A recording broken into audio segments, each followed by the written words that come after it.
Hi, it's another session of Philosophy in the Car. Today I want to talk about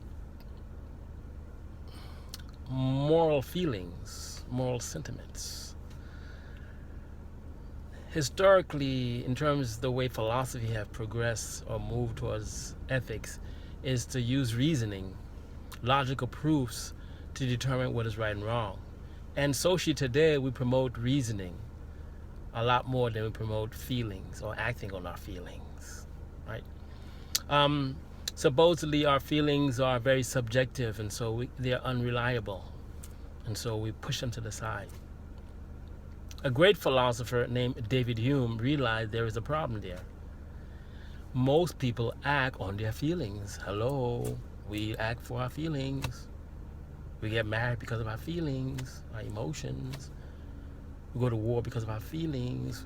We buy a brand new car because of our feelings. Hello. Feelings, emotions are motives to action, David Hume reasoned. And if you look at everything just intellectually through logical analysis, you'll find the truth, but it will not be a motive for action. So Hume argued, if you want a morale that's going to work, people are going to use, you need to ground it in some kind of feelings or emotion. People got to believe they're going to enjoy being good, or they're going to have some emotions that goes along with it. And if they act bad, they're going to have some negative emotions. So, Hume's theory, I go through the educational system, educated as a philosopher, so I am headstrong, okay? But I realize Hume is a little genius. He has something there. So what really is going on? The overall basic structure of his theory is this. Okay, he's an empiricist. He believes that experience gives us knowledge of the world. You see something, you hear something, you touch something, you taste something. You have knowledge. Those are called facts. I know how that cake tastes. I know how that Lamborghini looks. I know that the sky is blue right now, right?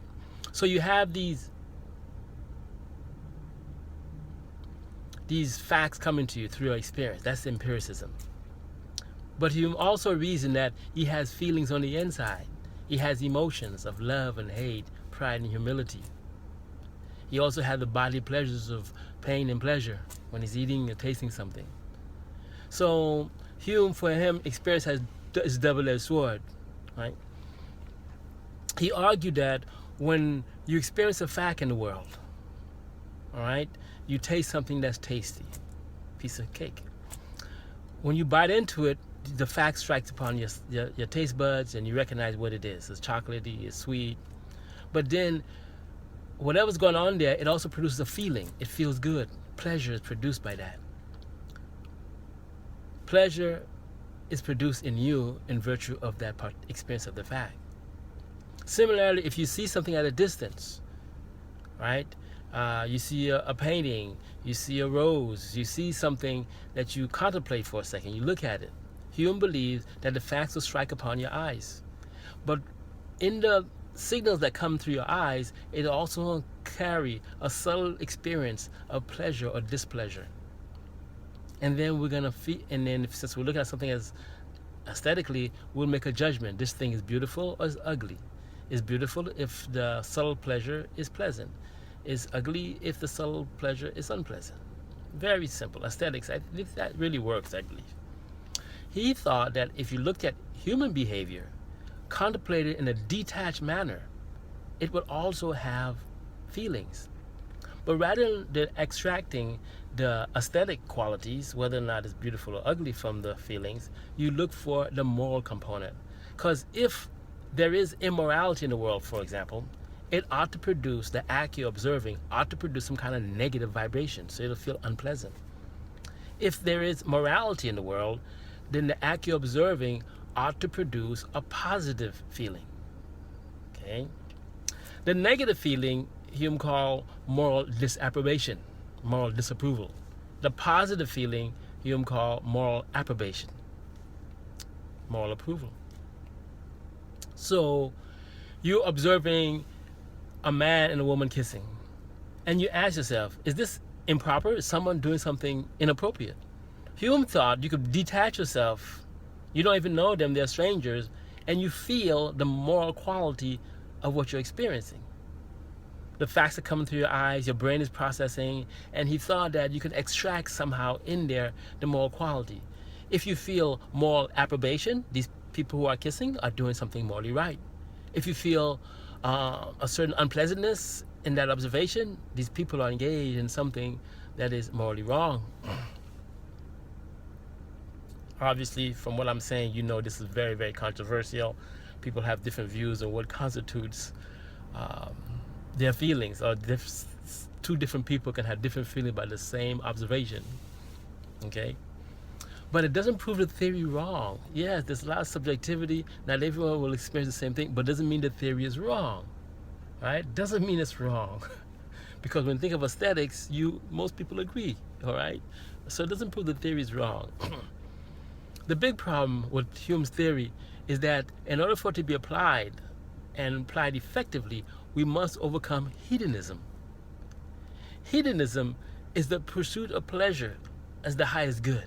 Psychological hedonism, actually, is the pursuit of pleasure as the highest good. Like you couldn't help yourself. If you are a hedon, you are seeking pleasure to enjoy all the time. So you are hyped up on the aesthetic qualities of things, all right? And so, therefore, you're not looking at things morally. If you can't detach yourself from the aesthetic qualities of things, there's little chance that you'll ever experience the moral quality of it. So, I believe that this is possible, and this is where Hume had to come to. He himself had to experience. Being a philosopher, you don't just give it theoretically. You don't just talk theoretically. If he did, we wouldn't have this conversation right now. It would be like just in the air, no way to ground it.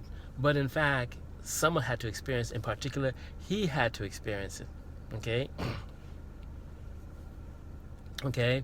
So, since he had to experience it, I would say that's why it has relevance. Okay? I think this theory works, but you need a strong character. Only way to make it really, really work is to have that detachment from pleasures and pain, and even emotions. So when you're looking at something, you're not looking to have feelings of it, okay? You're not looking to just enjoy. If you're looking to enjoy, you're not going to experience what is there. It's like going to a movie. When you look at the movie, the facts of the movie strike upon your senses. And then those things that strike upon your senses produce pleasure in you. Excitement, fun, laughter, all right? Those things cause that in you. That's the process of empathy. That's what Hume calls it. Through empathy, a faculty, a sense. You have a sixth sense in David Hume's theory. The sixth sense is called empathy. And really all it is that the mind can extract feelings from the fact that it processes. So when you're looking at a movie, you get all excited and things like that. You get angry, you get mad. You see immorality in the movie. You see justice, you see fairness. If you can see all that in the movie, why can't you see that in reality? Okay? If you could experience that in the movie, you can certainly experience it in reality. And so for this reason, I defend Hume's theory. Although I also agree it's very, very complicated to apply. It's hard to detach ourselves from just wanting to enjoy. All right? But if we can detach ourselves, it can work. And thus I support the Humean approach. The moral theory of moral sentiment.